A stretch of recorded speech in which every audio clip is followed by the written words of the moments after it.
Hello, everyone. Good morning, or rather good evening to all of you. Welcome to Rail Natter. I'm at the National Railway Museum in York, riding on a train that I've never actually ridden on this thing before. I'm having a tremendous time. They've been doing lots of work looking after it, so it's running from a track engineer's perspective beautifully. But anyway, that's by the by.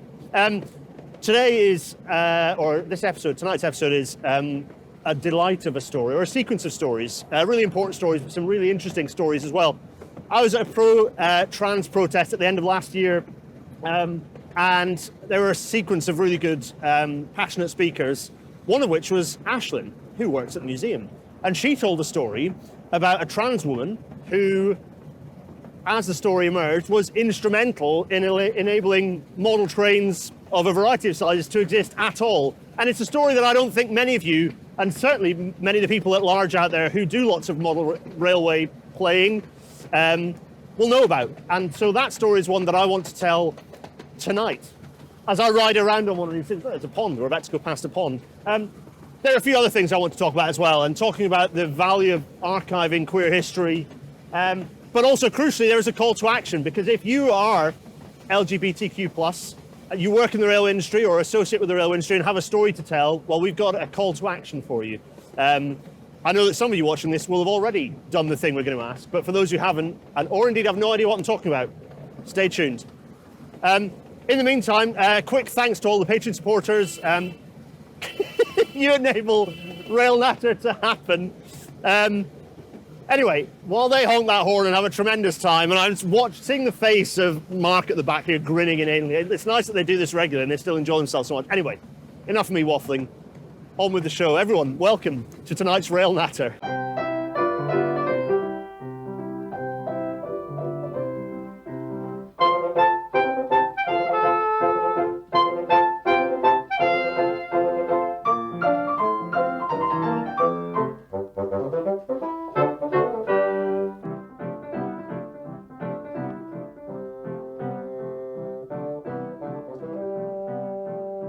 As the Intercity 225 fades away, and we wander through the now open station hall, looking marvellous. Look at it. There's no drips coming from the roof and no asbestos under the trains. And I'm delighted to be joined by Aislinn Hudson-Welburn, who is, well, Aislinn, tell us a bit about yourself. Hello, I am a curator here at the National Railway Museum and a gay woman. I work on LGBTQIA plus railway history. At the moment, I'm working on our People, Pride and Progress project.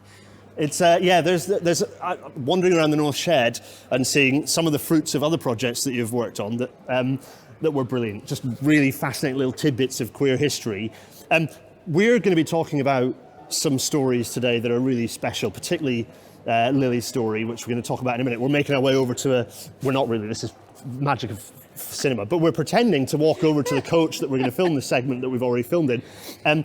But stories, queer stories on the railway are something that, well, we'll talk a little bit about the challenges and importance of collecting those stories, but you are collecting those stories and you're collecting them right now. Tell us a bit about that and how people who might be watching this and have a story can get involved. Yeah, so we're actively collecting where, if you're a part of the rail industry, any part of it at all, be that, accountant with the pension fund, working on the tracks, on the trains, Department for Transport. We would absolutely love to hear from you. Until the end of June 2026, this year, we are doing oral histories. So that's, having an interview with me or one of my team where we just talk about your life and, record it so that we can preserve and share what it's like, the experiences, the wide variety of experience of members of our community. And, everyone's story is so important in this respect, because it's only by looking at all the different experiences, positive, negative, mundane and ordinary and extraordinary, that we really get to understand our community and preserve something of merit for people in the future to really have to celebrate and understand. So if you would like to get in touch, please do. It's People, Pride, Progress, all one word, no dots, anything, at railwaymuseum.org.uk. If you email us at that, we would love to hear from you. Yeah, and it's just, it's a really, this episode's coming out just in advance of February, LGBTQ plus History Month. If you want to get involved, so when does that run up to? How long do people have actually before we start telling our stories? So if you get in touch, we're recording the interviews right the way to the end of June this year. So we've got half a year please reach out, and we'd love to hear from you and to come and interview you. Talking of stories, it's time for us to tell a really special one. Lillian Lawrence was born in 1883, so just 2 years before this carriage entered service. Lillian is someone who was an absolute pioneer in the space of railway modelling. Lillian is the person who made model railway engineering accessible to the masses. Before Lillian came about, it was a hobby for workshop apprentices, it was a hobby for engineers or the elite few who could afford these really expensive running model locomotives. She was self-taught. She taught herself at home using a lot of sort of basic tools that people would already have at home. And she used this knowledge to write thousands and thousands of articles, upwards of 9,000 articles.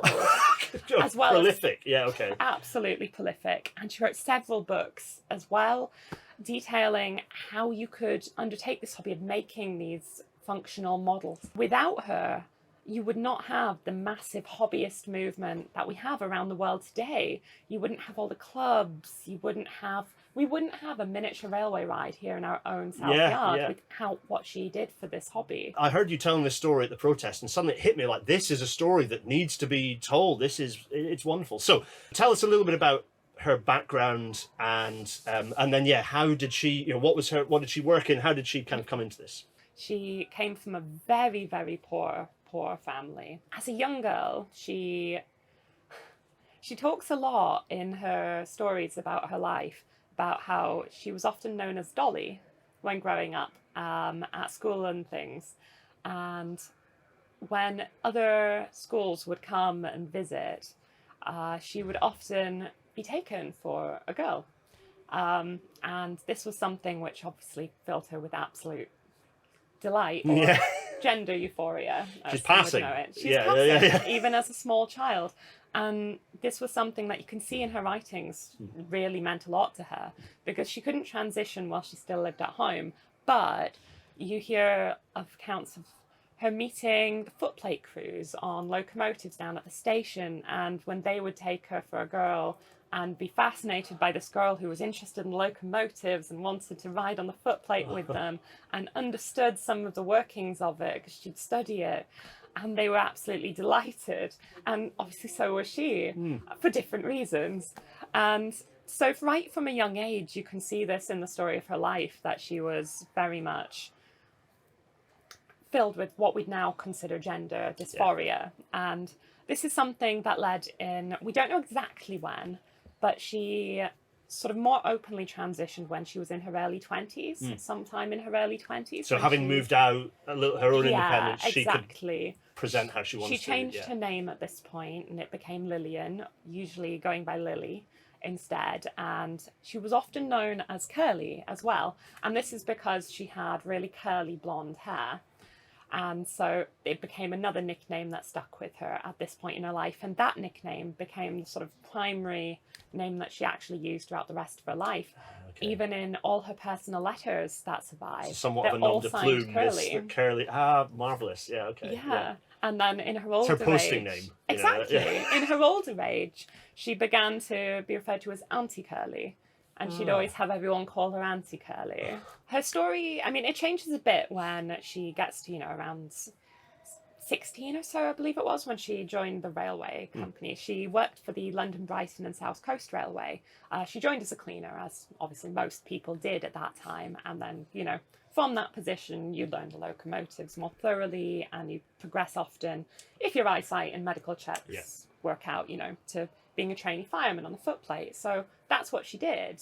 But she didn't stay with it very long. And I gather that some of the reason for this was that they had a short back and sides rule, which meant she had to shave off all the beautiful blonde, wavy curls. And that was something that she didn't particularly like having to do. So she did that for a bit, but then she still needed a job and she still wanted to work in railways. Her story really begins with an event called the Battle of the Boilers. Starts in around 1922. I think it was February 1922 when this really kicks off. Oh, crikey. And it's, it begins with letters, polite, but firmly stating different positions about engineering details for these locomotives. And so Lillian wasn't really known in this space at this point. And you had like Bassett Loki on the one side arguing like spirit-fired boilers are like, you know, the best for these functional models. You should be firing them with spirit. And then they had Lillian and being like, no, coal is much better. Okay, So you can imagine this dragged on with lots of, how to put it, passive aggressive but polite. It's just posting. This is like, it could be the 2020s. This is amazing. Exactly. Okay. This is a social media thread. It really is. Living out through letters to like Model Engineer magazine and things.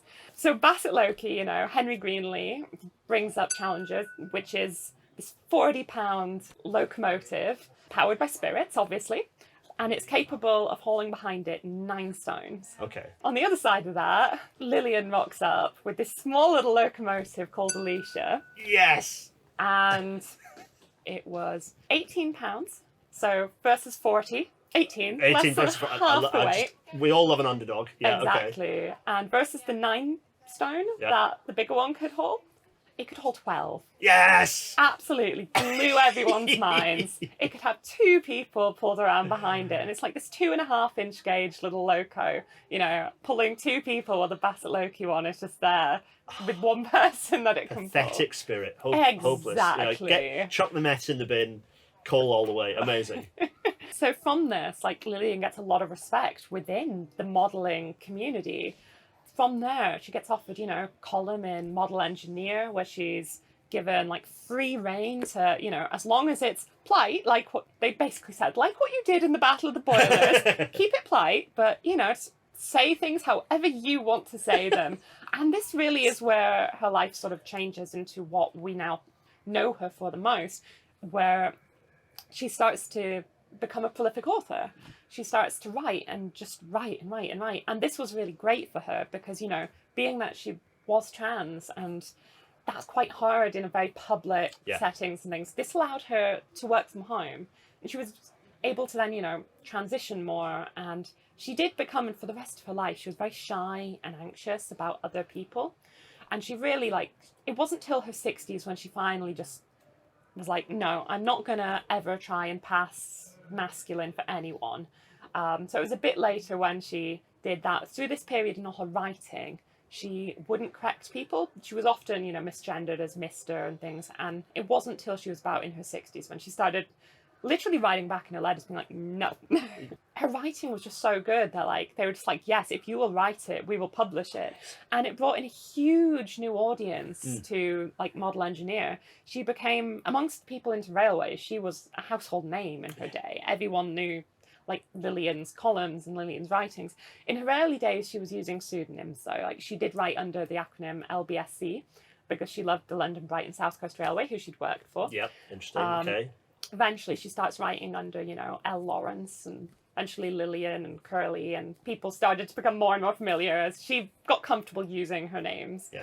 But yeah, so she wrote all manner of different works, and that's how we really understand a lot about who she is. And she'd also invite all her readers to, you know, write to her personal, like you wouldn't do this today, but write to her personal address. At me. Exactly, at me, at my home, where I live, with whatever. And so she actually ended up having these long correspondences with many of the readers of Model Engineer, people who were engaged in the hobby and learning it from her. People would write in with their questions, people would ask in for advice, and really, she built this big movement around herself through her writing in the magazines and through her letters with people. And she sort of became the sort of central figurehead of this hobbyist movement that she was building. Like by the time you get to her later years, now 60s, 70s, 80s, like she's honorary president of like most railway clubs from Argentina to New Zealand. Wow. Everyone... So international. Oh God, yeah. Incredible. She was absolutely this respected figure. Amongst the people within her sort of inner circle, there were a few people who did know about this. She did end up marrying another woman, and obviously her wife knew, and she did have a small group of close friends in this community. But it wasn't till, as I mentioned before, the war years, basically.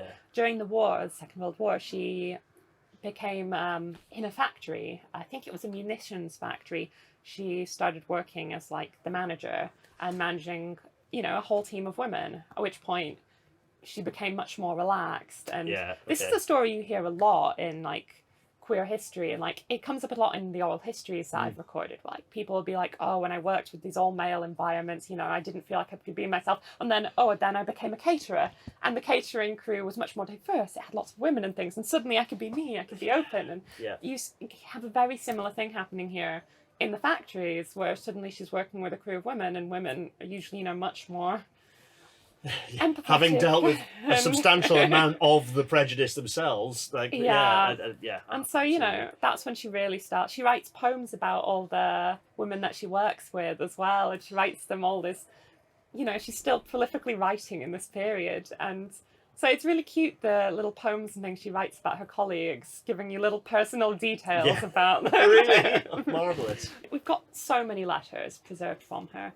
And they're down in, I'm going to get this backwards, they're mixed up, but it's the North London Model Engineering Society or Club. So you've got one in 1954, written February 16th, where she's writing to a friend of hers who was Geoffrey Cashmore, who became sort of her best friend within the railway modelling in her later years. Dear Jeff, thanks for the letter and draft, but hoping you won't mind, I've revised the same.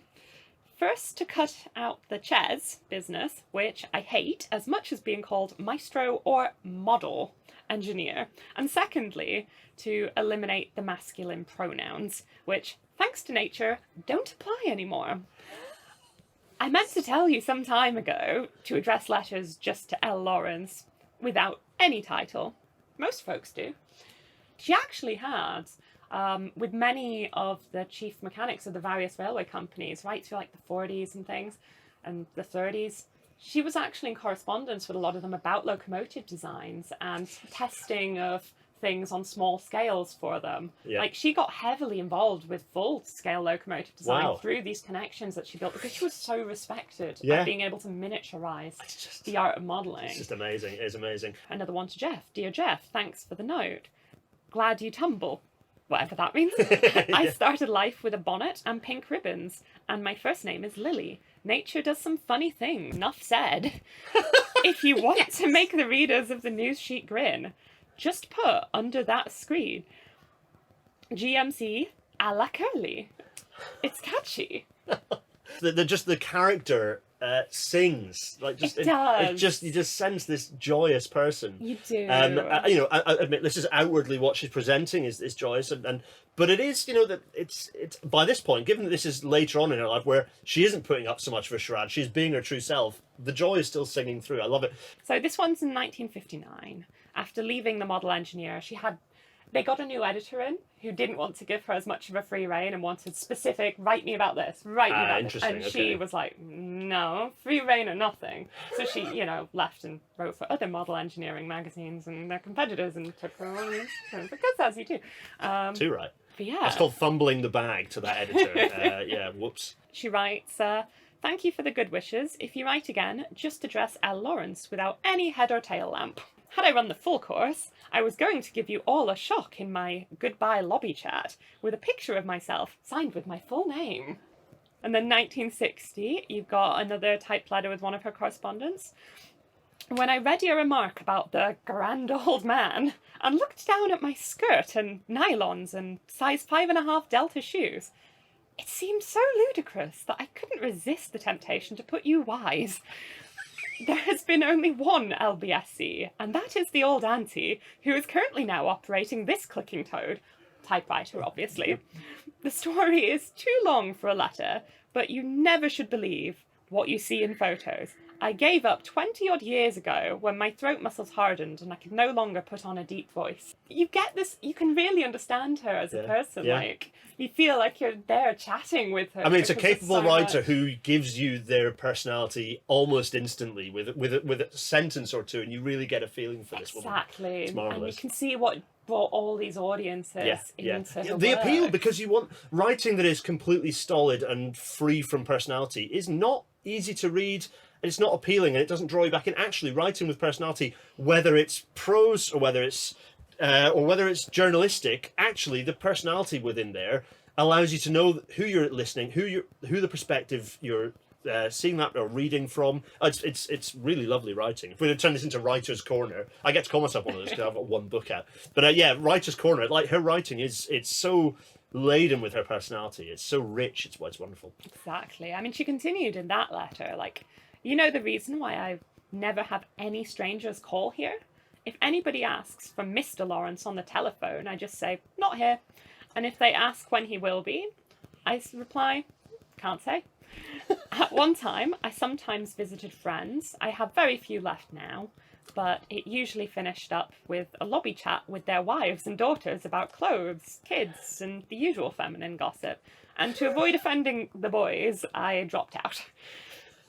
I've now reached that stage of life when I just want to take it easy. As LBSC, it was a constant fight against jealousy, snobbery, and prejudice. Only myself knows what I've had to put up with. It was a relief to be my natural self now and again. George Murray and his pals, Al O'Neill, and several more know the real Curly. I don't know if anybody in the West does, but I was keeping it quiet generally until I quit for good. And when she says people in the West, she's referring to, this is one of the people in the Americas that she's writing with. I see. Okay, yeah. That last sort of paragraph gives us a bit of a peek behind the curtain of what she was actually dealing with. This joyous, heroic sort of front-facing sort of persona, but actually she is hinting there, very honestly and earnestly, as in her latter years where she's stopped caring. It's like, I've had to deal with this, by the way. So 1962, follow-up letter to the same person. She's writing, Dear Bob, I didn't kid you, but kidded the world, and apparently did it as well as the army doctor, the Lancashire works manager, and the French shoemaker, who all went through life unsuspected until death shot the works. So, you know, like, you've got people like, forgive me if I get this name wrong, but you can correct it on your screen. I think it's James Barry, the trans military doctor and things. Yeah. You know, it's really this full picture of someone who's really staunchly like, this is my gender now. And you also have letters that I won't read in full, but she was a member of the Freemasons. And, you know, she has correspondence that we have where she's asking, like, if I were to follow, let's say, a hypothetical case of Bob Cowell, who, you know, would I still be able to retain my membership? And, you know, they actually confirmed, well, yes, because Bob Cowell, for those who don't know, you know, Roberta Cowell was a Spitfire pilot, the first person to have gender-affirming surgery.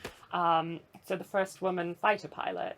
And, you know, she was well known, obviously, within sort of queer circles then and now because of that. And so Lillian was actively asking about, like, she'd heard about the surgery. She was inquiring, could I have it? And she was asking, like, will I lose my membership of this brotherhood that I am benefiting from being a part of? And, you know, they were like, no, once you're in, unless you break the rules. And there's no rule about that. So Crack on, you're fine. Exactly. So, you know, in some things like that, it was fine. And people understood, you know, what she was going through at that time. And there were people even like running groups like the Freemasons who were accepting of that and saying, yeah, it's fine, whatever. What did she have to deal with? What was the harder part of her story that she had to endure? So, I mean, a lot of the harder stuff she only alludes to because, you know, if you suffer lots of trauma, who goes writing all that down and then passing that on to... Yeah, but we do have some hints. For instance, you get into her 80s, her health starts to decline. She starts to have difficulties with her lungs, pneumonia and things. And there's one story which I think is really tragic, which is the one you heard me speaking about before, where, you know, she's really struggling to breathe. So they call a doctor out to her house and the doctor insists on taking her to the hospital. And she's insisting, like, on being, you know, respected as a woman and put in the women's ward where she should be. And unfortunately, you have the hospital staff at the time being like, no, we're not doing that. And so you've got her basically being stripped of who she is, who she's been her whole life, and just being completely invalidated in this horrible way while she's at her lowest and most vulnerable and can't just walk away. And so she ends up spending several weeks in the hospital being really unwell. But as soon as she's even able enough to get up and sort of, that's it. She checks herself out and leaves. Yeah. And like, she does live a fairly long life. Like, she lives into her 80s, but you have to think at the end of her life, she's refusing to go get medical care. She won't go to the hospital. Why go through that humiliation and torture again? Yeah. You wouldn't. You just wouldn't. If you're going to go through that, you'd refuse. And like, obviously this has a lot of resonance for today, where some institutions are taking a rather immoral, unethical stance. I think we can all agree. Polite way of putting it, on these things. And like, this is the impact. This is the impact. Yep. People are going to die. Yep. And this, you know, we know that Lillian's life probably would have been longer had she been able to have treatment. If you're somebody who's ever enjoyed a functional model or a miniature railway like the ride we have here, if you've ever enjoyed making them, watching them, riding on them, like, you owe that to Lillian. Yeah. I think that's the really important thing to remember here. We wouldn't have that without this extraordinary woman who was absolutely pioneering this field and opening it up to the masses. You wouldn't have half of the collections we have here in the museum without her having done that. Like, so much of what we think of today, the model enthusiast world and like railway hobbyist movements, owe themselves to her. Yeah. And, you know, time's moved on a bit, so she's not as much known now as she was. Many people still know her who model because, like, a lot of people have probably still used her plans, her books, sometimes secondhand through others, but, you know, that is still, like, the richest treasure trove of information. If it's a hobby you want to get into, look up her articles and books. It is the easiest gateway into this hobby.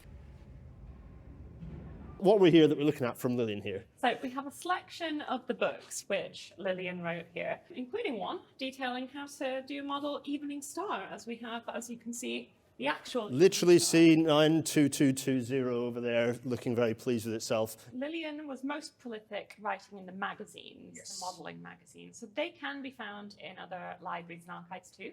Here I've got us out a selection of our model engineer collection from the 1930s.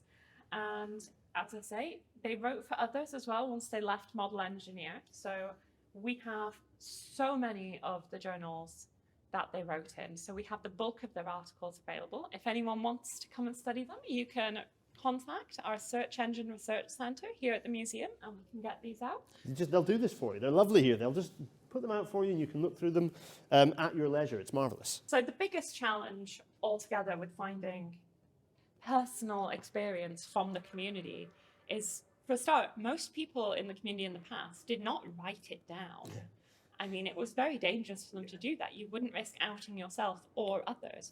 Those who did usually did it in a very cryptic fashion. So to actually realize what you have would be incredibly challenging.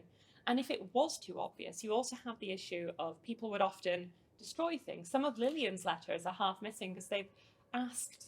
You can see the bits that are kept where they've literally written, please destroy the above. And like, you get that a lot with queer stuff, and you get that a lot through history, and it may not be queer history that's being destroyed, but, you know, people are doing that. People's family, after they pass away, are, you know, protecting the family name. You have people editing and destroying their parents' records. So anything that would have been seen as controversial often didn't survive if it was created in the first place. And what happens then is, of course, no institution in the past was actively collecting it either. So you've got all of these hurdles. So it creates this really unique problem for the LGBTQIA+ community, because most other communities you can think of will have personal records somewhere. Like with rail, yes, we have a huge archive here, and there are many other railway archives. If we don't have it, we can probably tell you where to go and research about just about any community, geographical, identity-driven, whatever. But you get to the LGBTQIA+ community, and it's just a completely different story, because we have so little to work with. We have a handful of historical figures we can identify, just a handful. Like Lillian being an exceptional one there, Charles Beyer from Beyer and Peacock, and, you know, potentially some people like who are slightly more maybes, like George Jackson Churchward at GWR. We know he wouldn't have anything to do with women. 10-foot pole at a time where it was expected that most gay men also married because that was a social norm. And so which is of course one of the other challenges looking for gay people, is that they still often took a wife. And so they get lost in looking at a They get nominally lost, even if it heteronormative looks looking super- lifestyle. Yeah. Exactly. But so, you know, we've got this really unique example with him where we know he's probably somewhere on there, maybe asexual, maybe gay, who knows. But he clearly was what we might consider to be somewhere in that queer position. But, you know, those are very rare names. We have so few of them because we don't have those personal records to let us understand them. Charles Beyer, obviously, we've got a handful of letters surviving from, which happen to be in Swedish, in the Swedish Railway Museum. But, you know, we've got the love letters he had with his partner. And Lillian Lawrence, prolific author. With, you know, Churchwood, we have the remarks of people around him. And little more, yeah. So this creates a problem in having a complete picture of history. Enter the People, Pride and Progress project, and we're going to have a little trip down to the archives. I think. We? Yeah, let's do it. So we are down in the depths of the catacombs, the liminal spaces that no one ever gets to see, in what is just an absolutely gorgeous space. As soon as I came in here, I was like, oh, okay, that's where I'm going to be filming, because this is just, there's so much just wonderfully obsolete kit surrounding us. It's brilliant, except that clearly it isn't, because this stuff has clearly been plugged and unplugged recently. Anyway, Ashlyn. So we've talked about the challenges with recording queer history, but what are you doing about this? Yeah, so at the moment, what we're doing is our People, Pride and Progress project, which is an oral history project. So with all those challenges that do exist in this area, one of the real issues being that most of the community's history now only really survives in the memories of the people who lived it. We had it with Lillian, right? In that we've got what she wrote down, but actually some of the other stuff that we've lost a lot in all the challenges that I've described, like not much has come through from the past. So if you want to look before today, you've really, for most of the community's history, you've only got what people can remember, what's within living memory today, and that is really unique for our community compared to any other that you would look at. So with memory, oral history is, generally speaking, one of the best ways of going about capturing that. Because, you know, it's quite similar to this. An interviewer sits down with an interviewee. We have an audio recorder, as you have right there, one very similar to this. Yeah. And then, you know, just a chat. And an oral history, it's different to like an interview where, you know, I come with pre-planned questions and I'd be like, tell me about X. It's more, you know, it's more free-flowing. You can think of them as like a verbal memoir. So you start with someone's early life, like tell me a bit about what it's like growing up, where you're from, you know, your relationships with family, friends, schooling. And then you sort of follow that through to like, well, what was it like transitioning into the adult world of work, leaving home, going off to maybe post-secondary education. And then, you know, what led someone eventually into rail. And you can follow both the personal and the professional. You can discuss, you know, relationships with colleagues, friends in and outside of work, how being in that particular industry in whatever role, in whatever location, impacted all these things to do with their whole life. So it can be very holistic and really understand not just what someone did in their role in rail, but understand them as a person, how they think about all these things and how all these parts of their lives click together. So oral history is this really wonderful tool for really teasing out these really, really strong, deep narratives. And because it's in their voice, which means you're getting all the subtleties and nuances, but also in their own words, told with their emotions, everything all kind of locked into that. It's wonderful. It's a really wonderful way of capturing that history. Without recording it, you are losing grip on a huge chunk of our history. How did People, Pride and Progress come about? So People, Pride and Progress, I mean, it really started in about 2018. Myself and one other colleague from the community were researching our collection to see what we had that could actually speak to queer history to do with railways. We have a massive archive here. We have about 200 tons of archive material. That's excluding the digital. Like, you know, you've seen the roller racking shelves, box Yeah. after box, full of stuff. Like, yes, some of it's technical stuff. We have most of the old plans from like the BR era and previous companies to them, all like technical schematics, track plans, all of it is here. But there's also a lot of personal stuff there. We've got personal letters. We've got like the Stevenson's family cookbook. Yes, There's a of lot course. of really The personal. gingerbread is very nice, by the way. They put it in the cafe recently. Yeah, so when you have a huge archive with all this stuff, you really would expect to find something. Except that, again, for all the challenges with this particular type of history, we kind of went in going, we might be disappointed here. We might look and find nothing. And sure enough, we looked and there really wasn't anything. Really? Like, you do have the outside records looking in, like the couple police record kind of things, but the personal story, the community's own voice, what it was like from the inside to experience the world as a part of this community and within Rail, absolutely missing. Just almost like just nothing. Nothing. And like, you can't really, without the history there, without anything preserved, you can't research it. You can't include it in your galleries and your content. And we've been doing all our galleries afresh, of course, with all our Station Hall just reopening. But like, if you don't have this stuff, how can you include it? Yeah, and people then unduly believe that it isn't part of history. If it's not written down, it's not part of, it's Exactly. not part of the story. Yeah. And you also have this problem with it that like you don't want to speak for the community or generalize or be tokenistic. You really need the community to speak for itself and have its own voice and have its own presence within history.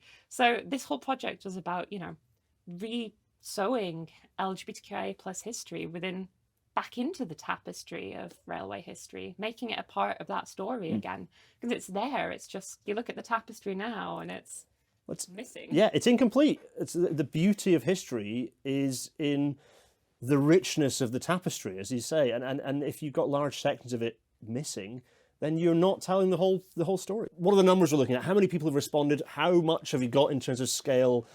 Tell us a bit about what that archive, what this new oral archive has built up. I'm excited to see what that, filling those gaps in the tapestry. How's it going? So with this project, we set ourselves a target of doing at least 70 interviews. Now, 70 may not sound like a lot, but it is when you consider that we don't know who these people are, we don't know where they are, and we don't know how to find them. Yeah. So we put priority in the first year of recording on older members of the community, because obviously their memories are most at risk. Yeah. And, as sad as it is to think, if they pass away without recording their memories, then, future generations of our community and anyone else will not be able to understand the community's experience very deeply because it will be lost. Yep. So we started with that as the priority, and now we've sort of broadened it out to people who started even within the past year or two, because then what you have is this really rich picture of like people in similar roles at similar points in their career. Because yes, you may interview someone who's 60 or 70 and they talk about what it was like starting in rail and working on the platforms and things, and so you've got some of that, but to be able to then compare that to someone now who was about the same age as they were 3 decades ago in a similar role, so similar point of life, similar point in their career, similar role, and you can suddenly start to see a lot more about, well, what's changed, what hasn't changed, and start thinking about, well, why has it changed, why hasn't it changed? And you get a much richer understanding of what the picture is for LGBTQIA plus history within the industry. So where do you start? Where you go, right, 70 is our target. What do you, at that point, are you reaching out to known community groups? So, Network Rail had Archway, that's now broadened into a larger cross-industry sort of organisation. Where do you start those searches? So this is the real challenge, obviously.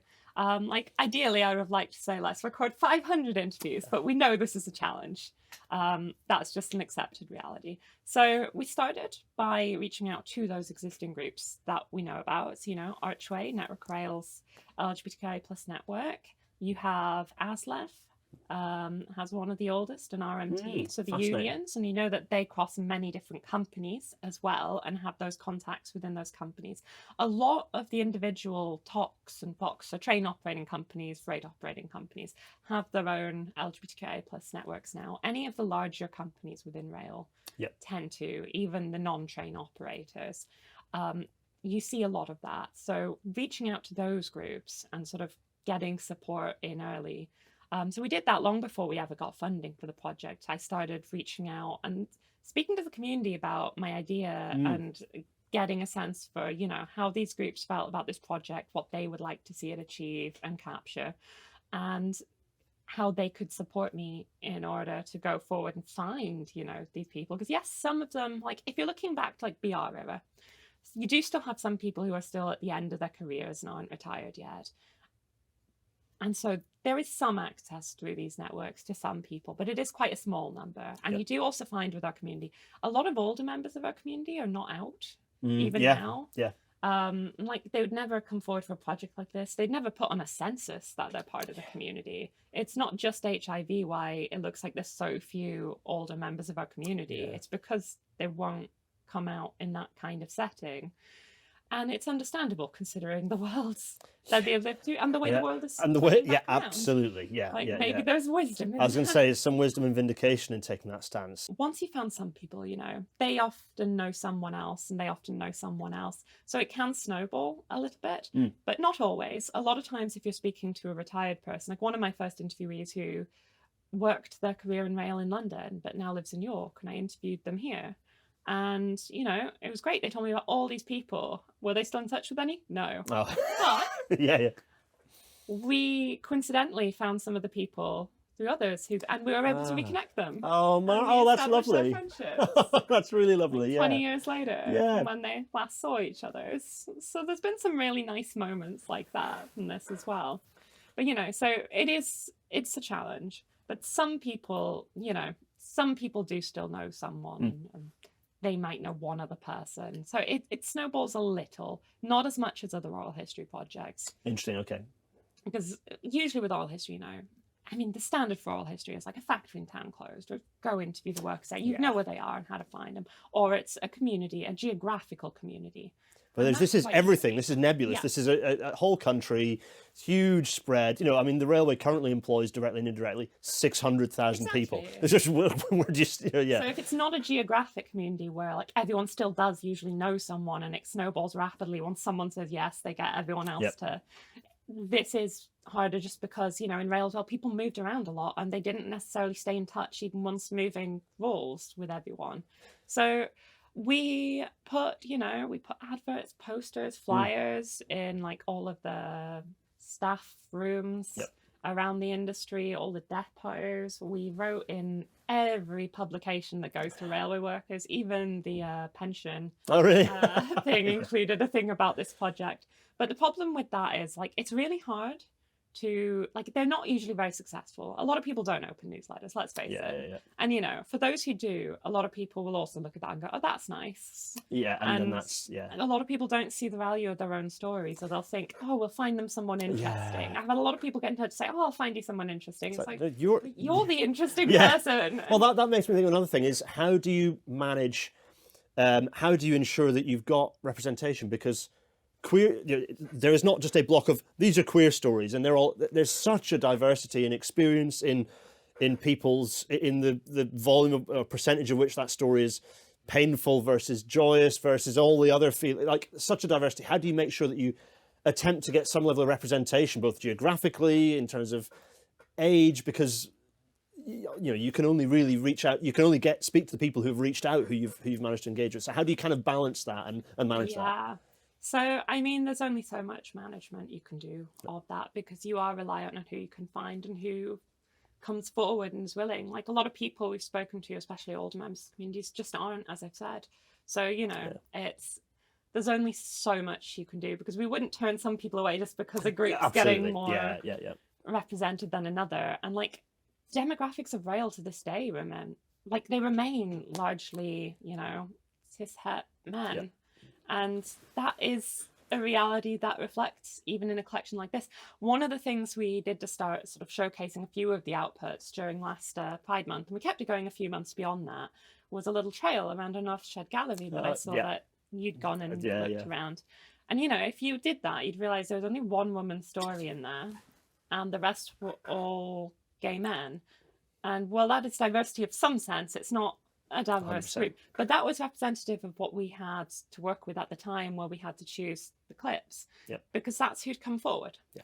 So, we're really keen to record a much more broad spectrum of the community, and we have managed fairly good on geographic sense. We've got people who've worked all over, and we've got interviewers, volunteers on our team who are also members of the LGBTQIA+ community and also work in rail, who are all over the country as well, helping us record this. So it's been quite easy on that front. We've had a good spread, and we have started to see a bit more diversity within the community coming forward. But it has been the case that the demographics of the industry do get reflected within what gets captured. There's such a depth. I've no doubt such a depth in story. But what is some of that richness? What is some of that tapestry looking like? So we've got so many stories already recorded, and obviously we're still looking for more. But we've got people who worked in the 70s, 80s, 90s, even in the past couple of years. Like, we've got a really good span of time. We have lots of people talking about things from the impacts of HIV on their workplace to their first times encountering real allyship and the way their colleagues stood by them against some real adversity. We've got stuff about the struggles within the unions to, fight for equal rights within rail for LGBTQIA+ people. And we have a lot of really rich stuff about people's, actual personal relationships with colleagues and things. Like, it's all there. Yeah. There is so much positive, negative, different roles from all over the country that is really represented. As I say, it is still weighted towards gay men, but there is still, a lot of trans voices, non-binary, several women in there too now. Like, well, obviously trans women and cis women are represented. So it's really giving us something which will let the community be able to be represented and put back in that tapestry. It's really, and it is a real delight and something really special. I mean, firstly, to everyone anyone who's watching this who has already got involved, thank you so much. To anyone who thinks you might want to, there'll be details in the description as to how you can get involved, but you got the email address earlier at the start. But everyone watching and listening, you're going to get the chance to experience a little bit of that archive now. So enjoy some of these stories. When I started, it sounds quite crazy, but I was the golden boy, because I'd come from university and I'd got involved at the very bottom and all this. So it was only within a matter of months that they promoted me from one level to the next. Yeah. And then I went to Wigan within 12 months to run a station. And they're like, this guy, look at what he's done. And it was almost being a poster boy, because they said to all the new entrants, this is what you can do. Follow Darren and you can become whatever you want. And so that was a bit of pressure in that, because it was still me not being me. I was still hiding in the fact of who I was. I think I came out to my manager in my first placement around Christmas of 2013, and I think we'd been on a field trip down to beyond Bournemouth on the Wessex main line. And I think on the very long train back, I just opened up to her and said that. It was weird coming out. I guess it's a thing you had to do a lot of. I haven't done it in a very long time. So it's kind of hard to remember what it was like. But I remember she sort of cried a little and gave me a big hug and was like, if there's anything you need for coming out, we can help. She took to it really great and was like, I'm going to read up on it and I'm going to help you come out at work. This is where I learned everything about railway. It was amazing. But the most important thing is, I'm not going to use any names, but the team I joined, so it was a 3-person team, but I think to this day, it was the only gay, all gay S&T team on Wessex. It was great. My team leader, myself and the senior tech were all gay. So it was really good. I was like, this is, amazing. I had an incident with a customer. You put the money down and you had this little metal turntable. You had to press this little button, pull this little handle, as it were. You'd put the ticket and the change on one side, they'd put their money on the other, and you'd pull the handle and it'd swoosh round, it'd spin round and give them the ticket and the change, and you would get the 5 or the 10 or whatever it was.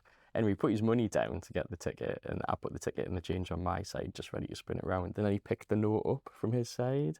So I had to say to him, you just need to put the money back down, because otherwise I would have given the change and the ticket and I haven't taken any money off him. Like he'd picked it back up.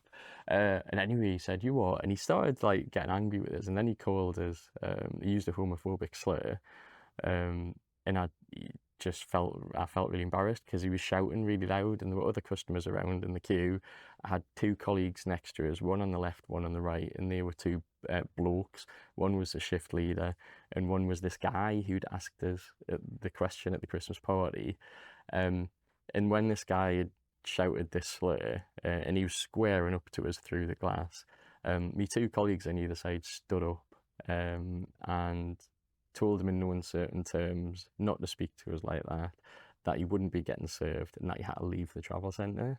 And then told me to go out the back and like have a drink of fresh air. And then one of them came to check on us and like, "Are you okay?" And I was like, it makes us feel a bit emotional even talking about it. Being in the mess room in 1997, 1998 wasn't a particularly inclusive place.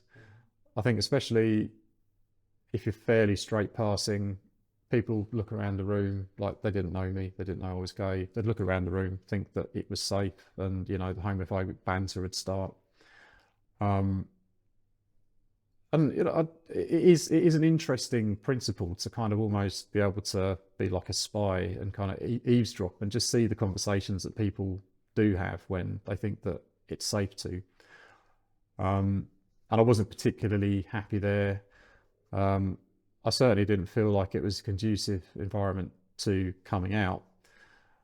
And then, ironically, it's since transpired that quite a few of the other people sat around me in the mess room were also gay, but I think it's almost like no one wanted to be the first one to come out. Not long after, I think it was about 6 months or so, of being a station supervisor, I got the job on board as a senior conductor, as they were. Right. Which was, it was a lot more liberating because you were away from everybody else. You're basically your boss in your own field, and you don't have to rely on anybody else. And you're working with a lot of the catering staff at the time were the gay guys to work with, because that's where they went on to the industry. You didn't really know many people in other grades. I knew that in Network Rail as a whole, I could not be the only queer person that was out. And I remember, talking to HR and they said, "Oh, well, we can get you in touch with the counselling service." And I said, "Well, I don't need a counselling service. I'm quite happy, thank you very much. I just, I would love to speak to, maybe a lesbian. That would be quite nice. I don't really mind." It used to be called like the Pink Brigade at Charing Cross. Secret drivers, platform staff who used to meet at the Halfway to Heaven. So we see each other in Halfway to Heaven, which is a gay bar, and Clone Zone, which is, I think it's called Clone Zone, right at the bottom. And we see each other on the trains and platforms, just a nod, the winks. It's all very secretive. But every time one was outed, guess what? It's such big news, and they got absolutely vilified for it. The comments, the nastiness, it's quite horrific. When I came out to work, my colleague said to me in the stations, we don't care, you're Simon, you're all right. Some of them, not everybody. I was still closeted, but I felt positive mostly. It was less of a macho environment than the oil and gas office, which was, even though it was just office jockeys, it wasn't big blokes in high vis, but I felt a lot better in Network Rail, which might come as a surprise. Even when I visited like trackside and stuff, it was more of a cozy, friendly vibe. I think the railway industry it's less cutthroat and capitalistic, perhaps, than the private sector or a more Thatcherite sector of oil and gas. It was, I wasn't out. I remember on the grad scheme of the week in Westwood, I spoke one-on-one to the lead trainer because he interviewed all of us. And I just told him, I just plucked up the courage and said, "I'm transgender. Is there any, but I'm not out. Is there any resources?"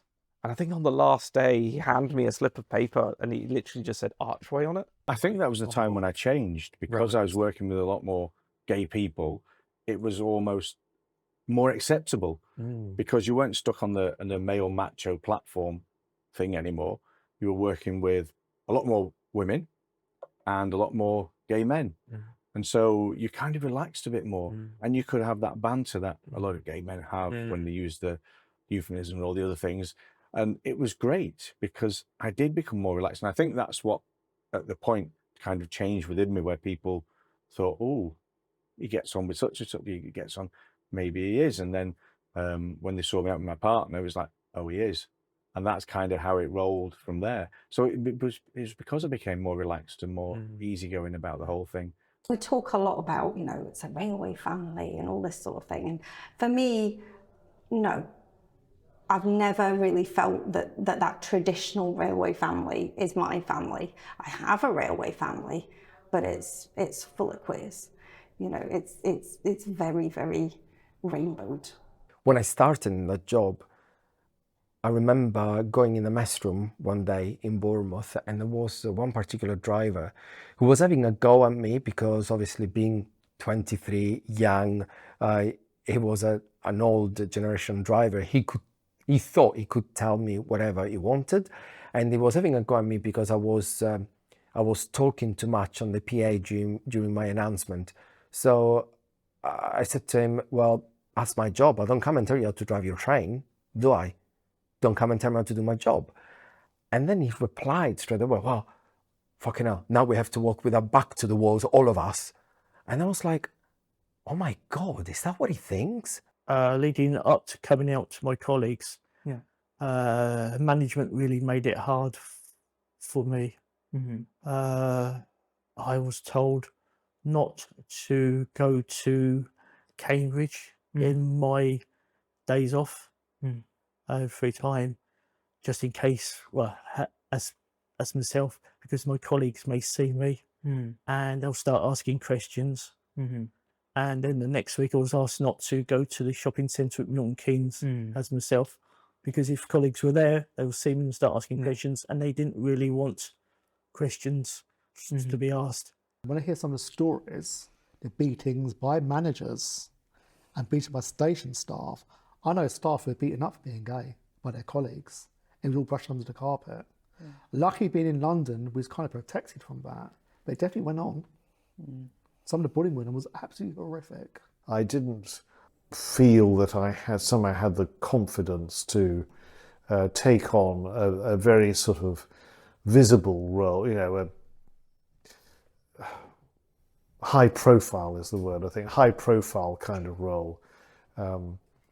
Because of having to keep quiet about my sexuality. Not only did we put the magazines out, we actually had a mailing list where we could talk to people as well, you know, who felt safe. I mean, there was one guy, the letter is in there somewhere, he was getting homophobic abuse from his trade union reps.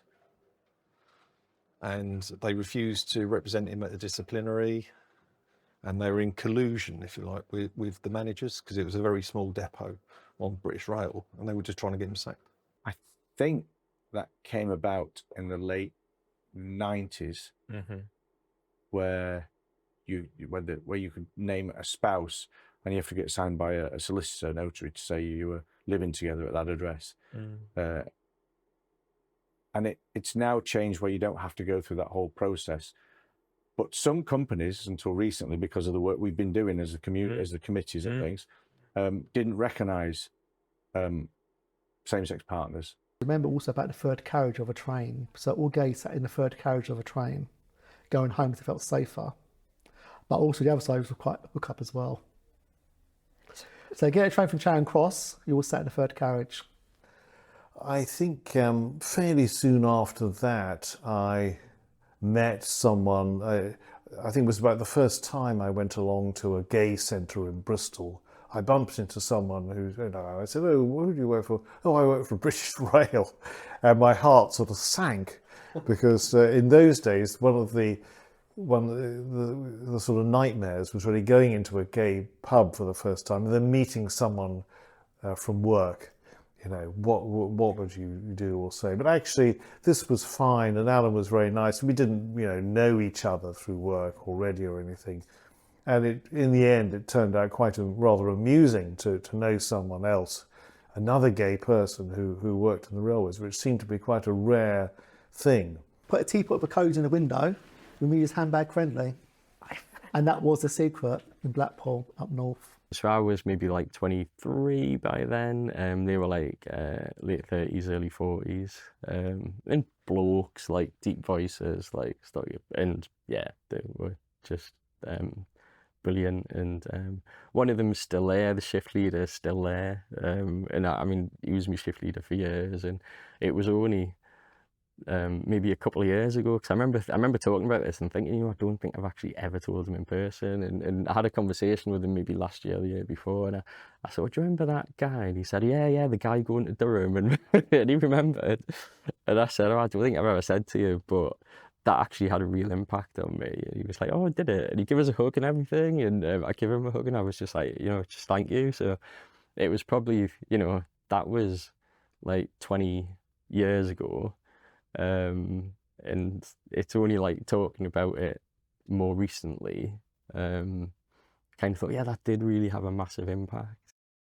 What a delight and privilege to listen to some of those oral histories, just absolutely magical. I'm sneaking my way. We're in the thick of the archivey space. I'm walking this way, Ashton's with me. Yeah, what an absolute delight. But that's not the end of the story, as it were, as we try not to wallop ourselves in this space.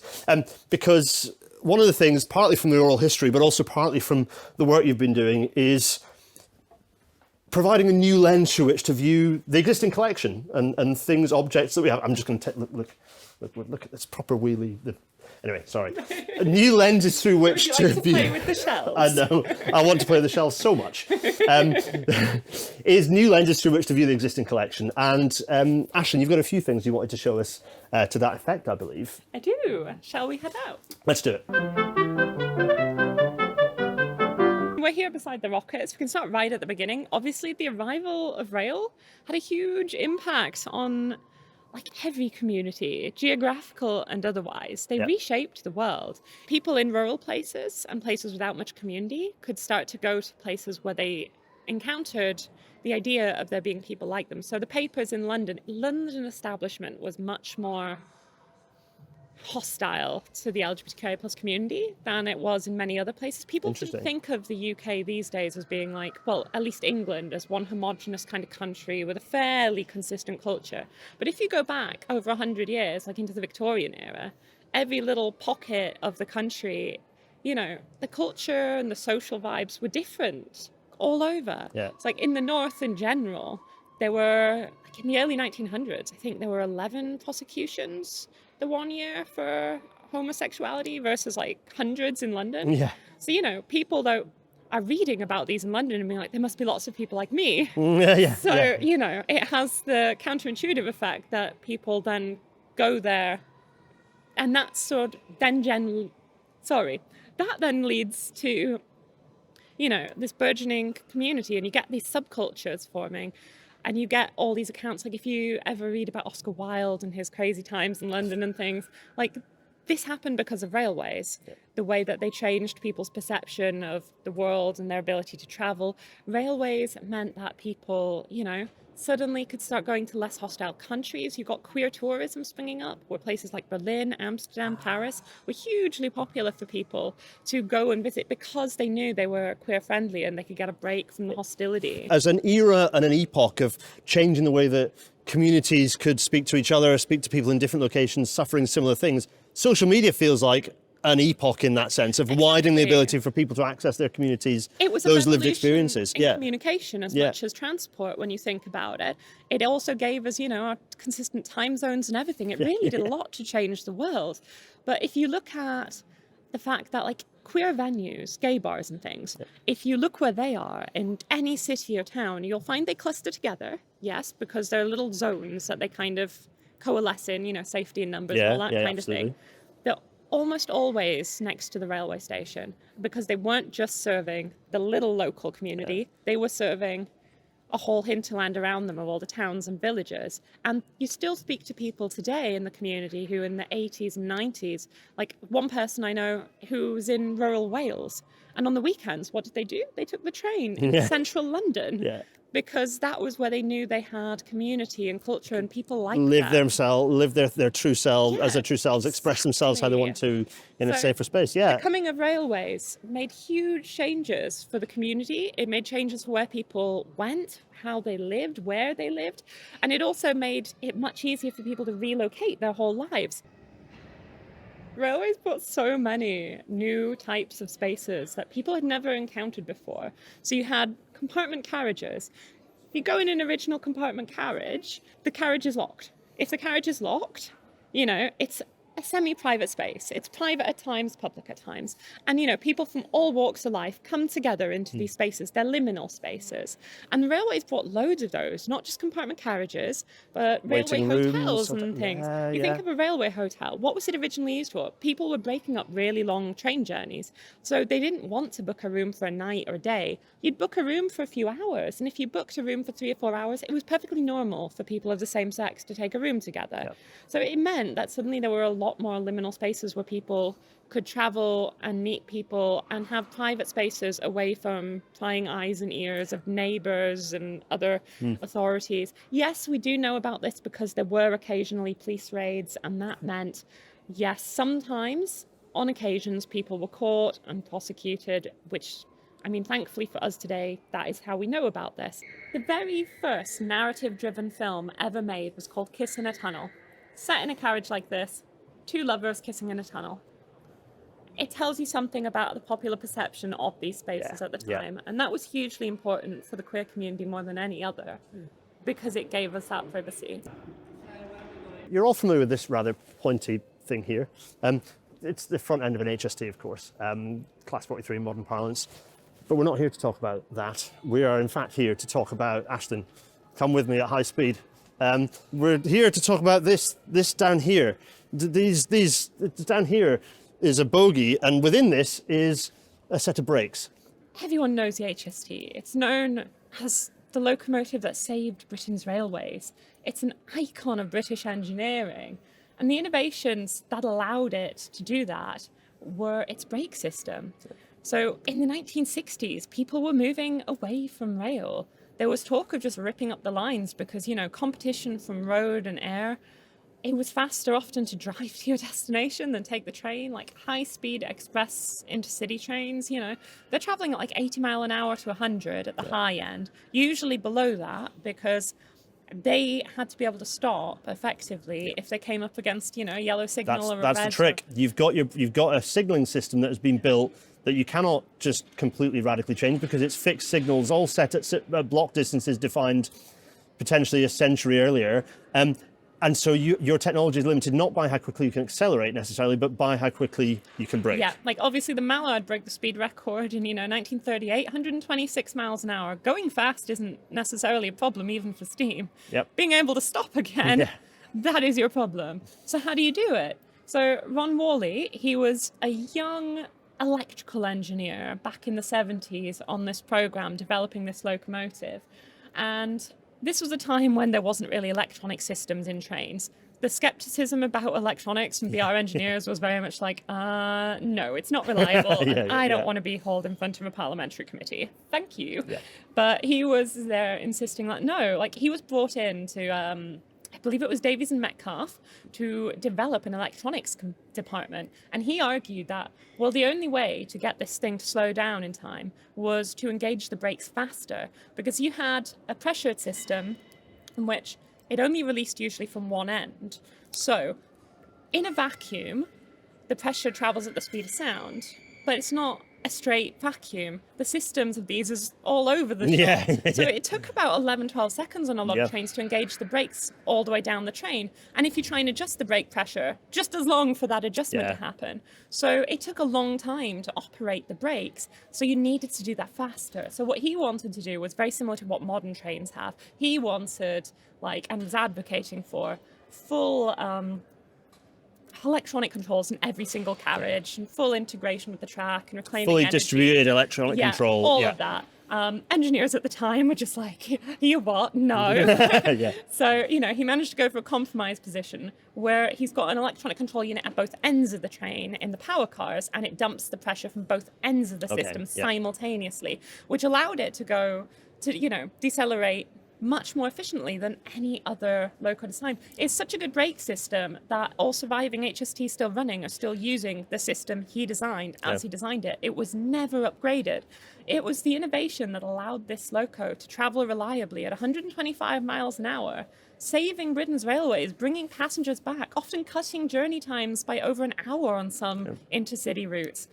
And it was all thanks to this innovation. And Ron Wallally, he was a gay man who, he had to deal with homophobic banter every single day in the mess room, after work, at the pub with colleagues. He couldn't bring people around his home that he worked with. He couldn't bring his partner to work functions or dinners or award ceremonies. He couldn't tell people what he did on the weekend. He had to live this double life to find time for his partner. He had to tell people all sorts of excuses and lies for why he couldn't do this or couldn't be at that, why his girlfriend couldn't be there. And so, it forced him into this really awful position where he then had to be constantly remembering what he told people. And it was just a really hard time, but he overcame all that adversity to give us an innovation that saved our railways. We are stood under an underground sign. So we've talked about not a London Underground sign, crucially, which is what we're about to talk about. But anyway, we have talked about the challenges for people within the rail industry who were LGBTQIA+. But things did start changing. And so I want tell us a little bit about that, and also why we're stood under an underground sign and the relevance of this. Yeah, so things changed several times in the history of, queer people and railways.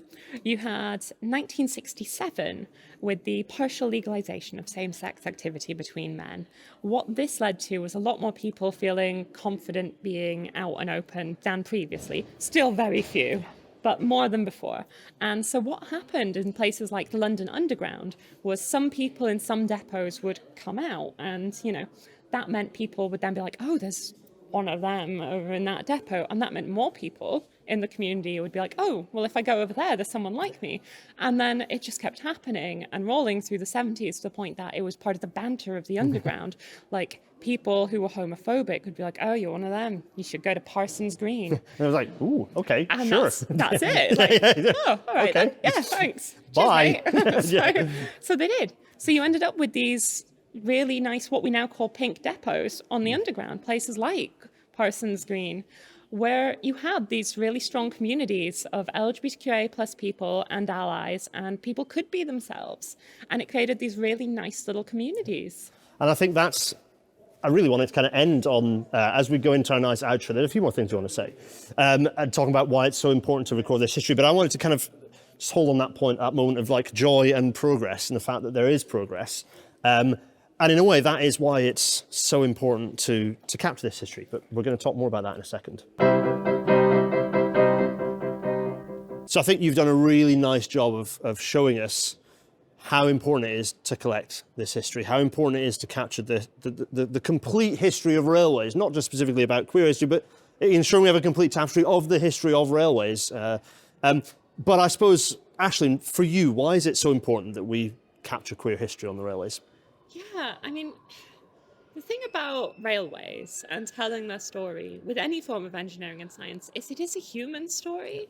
It is very much a story of people and society's needs, which is human driven, and how we have met those. And then, any innovation brings about more needs, and, it's humans at the heart of everything.